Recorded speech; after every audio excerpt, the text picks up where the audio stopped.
Welcome. In this video, I'll show you how to use a sheet summary in Smartsheet. All right, so first up, open up one of your sheets and then just go ahead over to the right panel and you will have the summary button right here. Just click on it and then go ahead and click on the plus sign that says new field to create a new entry.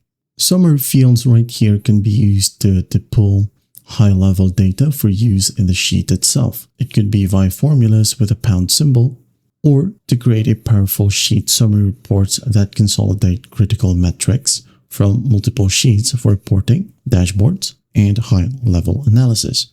Now, going back, go ahead and choose the field, for example, date, okay? And then, of course, give your new field a name. Let's say sample date field. Now once done, just hit on OK. There you go.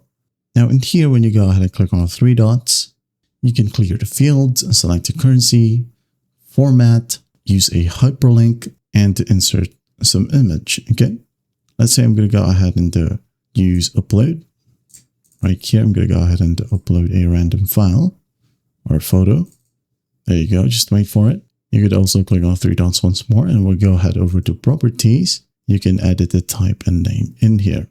Okay.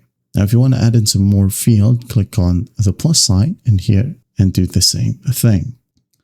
And there you have it. That is how you use a sheet summary here in Smartsheet. But I hope this video helps and I'll see you in the next one.